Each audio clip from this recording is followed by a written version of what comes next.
4 अप्रैल 2022। साकार मुरली। मीठे बच्चे, तुम हो कर्मयोगी, तुम्हें चलते फिरते याद का अभ्यास करना है। एक बाप के सिमरन में रह नर से नारायण बनने का पुरुषार्थ करो। प्रश्न: निश्चय बुद्धि बच्चों की मुख्य निशानी क्या होगी? उत्तर: उनका बाप के साथ पूरा पूरा लव होगा। बाप के हर फरमान को पूरा पूरा पालन करेंगे। उनकी बुद्धि बाहर नहीं भटक सकती। वह रात को जाग कर भी बाप को याद करेंगे। याद में रह भोजन बनाएंगे। गीत: तूने रात गवाई सो के। ओम शांति। पहले तुम बच्चों को निश्चय होना चाहिए कि बाबा यहाँ का निवासी तो नहीं है, परम धाम से यहाँ आकर हमको पढ़ाते हैं। क्या पढ़ाते हैं? ऊंचे ते ऊंचा बाप, ऊंचे ते ऊंची पढ़ाई, मनुष्य से देवता बनने की पढ़ाते हैं। यह पढ़ाई सिद्ध है। इससे मनुष्य असुर से देवता अथवा बंदर से मंदिर लायक बनते हैं। इस समय मनुष्यों की शक्ल भल मनुष्य की है, परंतु विकार बंदर से भी जास्ती है। बंदर से तो मनुष्य में बहुत ताकत है, सीखकर ताकत को पाते हैं। यहाँ भी कोई तो बाप से सीखकर स्वर्ग की राजधानी स्थापन करते हैं, कोई फिर साइंस सीखकर नर्क का विनाश करते हैं। बरोबर स्थापना और विनाश का कार्य अभी चल रहा है। विनाश हमेशा पुरानी चीज का होता है। वह सब रावण को सलाम करते हैं। सिर्फ तुम ही हो जो राम को सलाम करते हो। तुम बच्चे राम और रावण दोनों को जानते हो। मनुष्य कहते हैं व्यास ने गीता सुनाई है, उसमें जो भगवानुवाद शब्द लिखा हुआ है वह सत्य है, परंतु भगवान का नाम बदली कर झूठा कर दिया। बाबा कितना समझाते हैं। प्रदर्शनी में सिर्फ एक बात ही समझ जाएं कि गीता का भगवान निराकार शिव है, न कि मनुष्य। यह भी समझते नहीं। यह भी ड्रामा में नूंद है। सिर्फ सन्यासी हैं जो अपने को दुखी नहीं समझते। वास्तव में वे भी दुखी हैं, जरूर, परंतु कहते हैं हम दुखी नहीं हैं। या तो कह देते हैं शरीर दुखी होता है, आत्मा थोड़ी दुखी होती है। आत्मा सो परमात्मा, वो कैसे दुखी हो सकते? यह उल्टा ज्ञान है। अब है ही झूठ खंड। भारत स्वर्ग था तो सचखंड था। बाप समझाते हैं ड्रामानुसार दिन प्रतिदिन दुख बढ़ता ही जाएगा। बल कितने भी यज्ञ दान पुण्य आदि करें, परंतु परिणाम क्या निकला? नीचे ही गिरते गए। इस समय 100% भ्रष्टाचारी नरकवासी बन पड़े हैं। इसलिए बाप का आना ही ऐसे समय पर होता है जबकि सब दुखी हैं और सब एक्टर्स आ चुके हैं। थोड़े आते भी रहते हैं, मेजॉरिटी आए हुए हैं। अर्जुन, तो बहुत लोग दुखी होंगे, भगवान को याद करेंगे। तुमको तो भगवान खुद पढ़ाते हैं, तो कितना अच्छी रीति पढ़ना चाहिए। बाप, टीचर, सतगुरु तीनों ही इकट्ठे मिले हैं। अब और किसके पास जाएं? बाप कहते हैं भल गृहस्थ व्यवहार में रहो, परंतु मुझ निराकार परमात्मा की मत पर चलो, तो तुम श्रेष्ठ बन सकते हो। और कोई गुरु गोसाई आदि की मत पर नहीं चलो। तुम पूछते हो कि परमात्मा से तुम्हारा क्या संबंध है? गॉड फादर है तो जरूर बाप से वर्षा मिलना चाहिए, नई दुनिया का। किसकी भी बुद्धि में नहीं आता फादर माना रचयिता, स्वर्ग की रचना रचने वाला, परंतु यह है निराकार। आत्मा भी निराकार है। ये मनुष्य को पता ही नहीं। आत्मा का रूप क्या है, परमात्मा का रूप क्या है? आत्मा अविनाशी है, परमात्मा भी अविनाशी है। हर एक आत्मा में अविनाशी पाठ भरा हुआ है। ये बातें जब सुनते हैं तो मनुष्यों की बुद्धि चक्री खा जाती है। जिन्होंने कल पहले वर्षा लिया है वही पुरुषार्थ अनुसार सब बातों को समझ जाते हैं। अब तुम बच्चों की बुद्धि में पक्का निश्चय है और बाप के साथ लव भी है। शिव बाबा फरमान करते हैं, तो खाते पीते मुझे याद करो। याद से ही विकर्म विनाश होंगे और ऊंच पद भी पाएंगे। कोई तो भल यहाँ बैठे हैं, परंतु बुद्धि बाहर भटक रही है, जैसे भक्ति मार्ग में होता है। माया का राज्य है ना, बुद्धि बाहर चली जाती है तो धारणा नहीं होती। मुश्किल कोई बाप के फरमान पर चलते हैं। बाप कहते हैं, बच्चों सिर पर पापों का बोझा बहुत है, इसलिए रात को जागकर मुझे याद करो तो तुमको बहुत मदद मिलेगी। चलते फिरते भी याद का अभ्यास करो। याद में रहकर भोजन बनाओ, इसमें बड़ी मेहनत है। घड़ी घड़ी भूल जाते हैं। बच्चों को अभ्यास बहुत अच्छी रीति करना चाहिए। 24 घंटे से 16 घंटे तो फ्री हो, बाकी 8 घंटे तो योग में जरूर रहना है। तुम हो कर्म योगी। बाबा कहते हैं, सब कुछ करते मेरे सिमरन में रहो।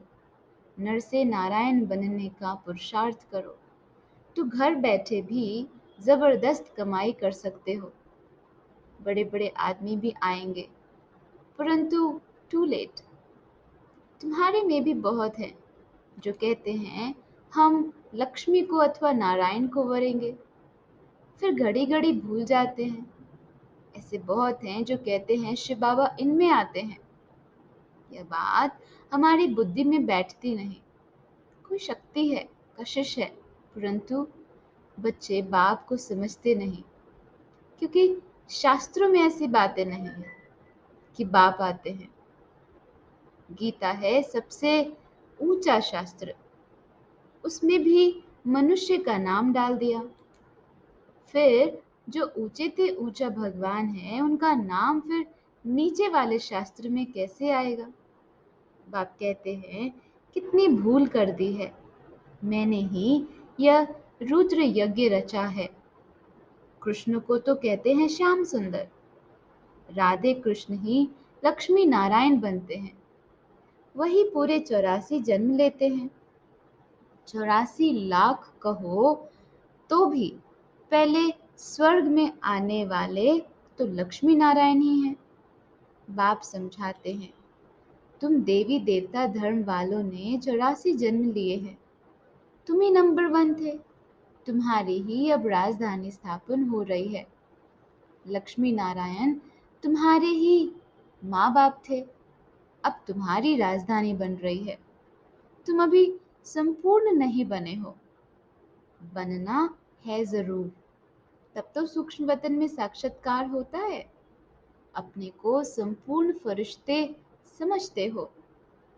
फरिश्ते बनने के बाद लक्ष्मी नारायण बनते हो, उनका भी साक्षात्कार होता है। तत्वम तुम भी बन रहे हो। कितना अच्छी रीति समझाया जाता है। आजकल स्कूलों में भी गीता पढ़ाते हैं।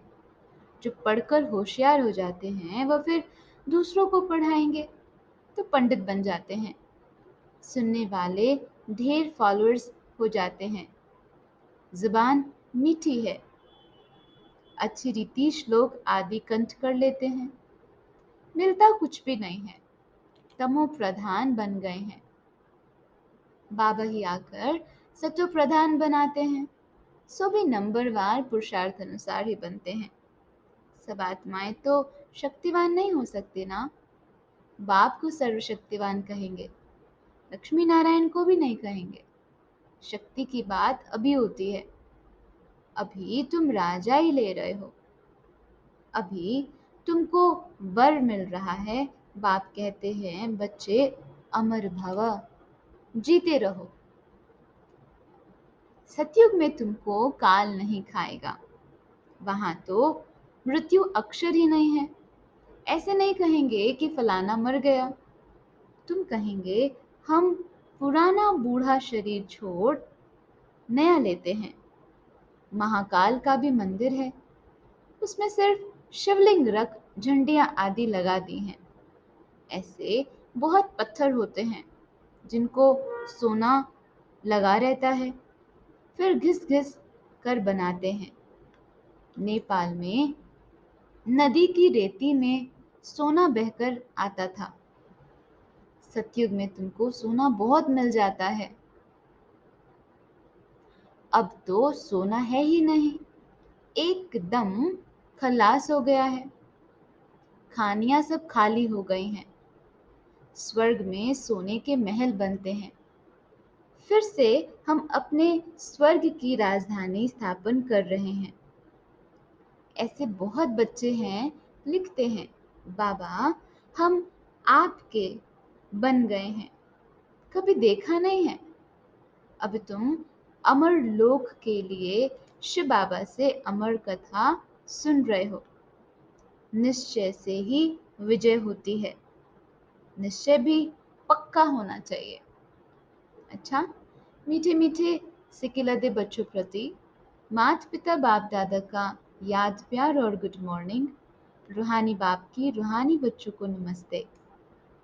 धारणा के लिए मुख्य सार। पहला पॉइंट है, निश्चय बुद्धि बन एक बाप से पूरा पूरा लव रखना है। बाप के फरमान पर चल, माया पर जीत पानी है। दूसरा, शरीर निर्वाह अर्थ कर्म करते कर्म योगी बनना है। याद का चार्ट 8 घंटे तक जरूर बनाना है।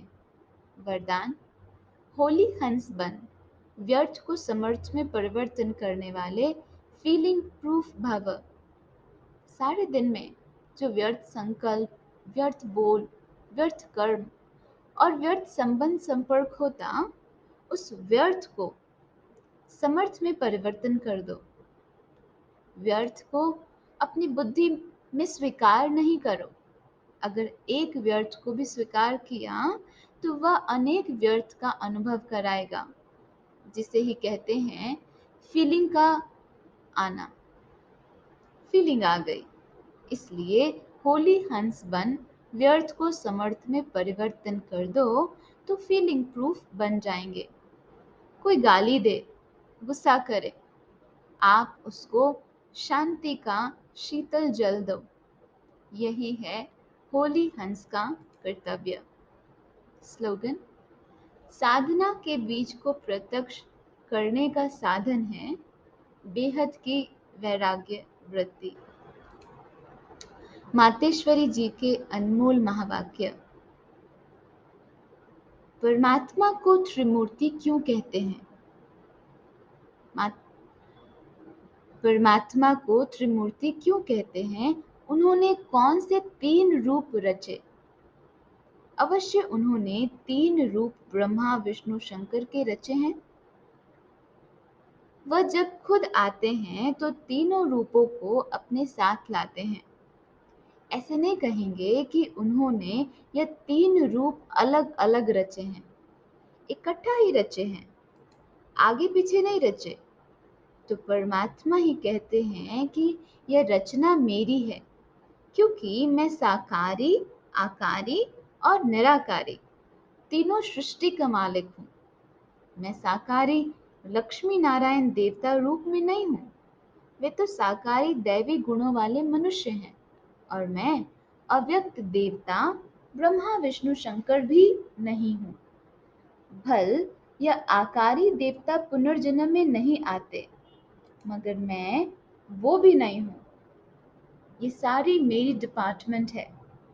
जब मैं खुद आता हूँ तो सारी डिपार्टमेंट मेरे साथ लाता हूँ और उन्हों को देवता द्वारा दैवी सृष्टि की स्थापना, आसुरी दुनिया का विनाश तथा नई सृष्टि की पालना कराने के लिए लाता हूँ।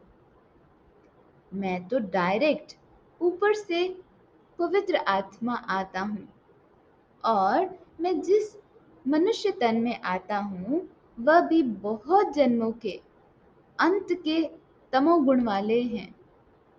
उस तन में मैं प्रवेश होकर उनको भी पवित्र बनाता हूँ, जिसका भविष्य जन्म सर्वगुण संपन्न 16 कला संपूर्ण श्री कृष्ण है, क्योंकि परमात्मा तो सर्वगुणों का सागर विक्रमाजीत है।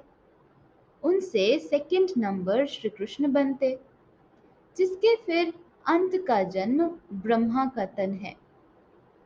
परमात्मा के मुआफिक पवित्र आत्माएं कोई भी नहीं है, उन्हों को पवित्र बनाना पड़ता है। इसलिए परमात्मा को ही सुप्रीम सोल कहते हैं। दूसरा प्रश्न है, बिगड़ी हुई तकदीर बनाने वाला परमात्मा है। इस पर मम्मा कहते, अब यह तो सब मनुष्य जानते हैं कि तकदीर बनाने वाला वो एक ही परमात्मा है। परमात्मा को कहा जाता है तकदीर का मालिक। वो आकर हम आत्माओं की तकदीर बनाते हैं। जो बिगड़ी हुई तकदीर है, उन्हों को नया बनाने वाला परमात्मा है। बाकी ये जो मनुष्य कहते हैं तकदीर बनाना व बिगाड़ना परमात्मा के हाथ में है, यह कहना सरासर भूल है। तकदीर बनाना परमात्मा के हाथ में है, परंतु जब मनुष्य उस तकदीर को बनाने वाले को ही भूल जाते हैं, तब उसकी तकदीर बिगड़ जाती है। गोया तकदीर को बिगाड़ना मनुष्यों के हाथ में है। जब मनुष्य अपने आप को भूलते हैं, अपने बाप को भूलते हैं, तभी मनुष्यों से उल्टा कार्य होने कारण वो अपनी तकदीर को लकीर लगा देते। तो बिगाड़ने वाला मनुष्य और बनाने वाला परमात्मा हुआ।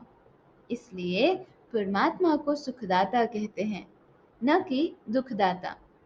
देखो, जब परमात्मा स्वयं ही सृष्टि पर अवतरित होते हैं, तो सभी मनुष्यों की बिगड़ी हुई तकदीर को बनाते हैं, अर्थात सबको सद्गति दे देते हैं। तभी तो परमात्मा को सभी मनुष्य आत्माओं का उद्धार करने वाला कहते हैं। परमात्मा कहते हैं, बच्चे, मैं इस संगम पर आए सबकी तकदीर बनाता हूँ। ऐसे नहीं कोई की तकदीर बने और कोई की तकदीर न बने, परंतु परमात्मा तो सबकी तकदीर बनाते हैं, क्योंकि सभी मनुष्यों का सारी सृष्टि से संबंध है। तभी तो परमात्मा के लिए कहते हैं, तकदीर बनाने वाला जरा सामने तो आओ। तो यही सबूत है कि परमात्मा तकदीर बनाने वाला है, बिगाड़ने वाला नहीं। अच्छा, ओम शांति।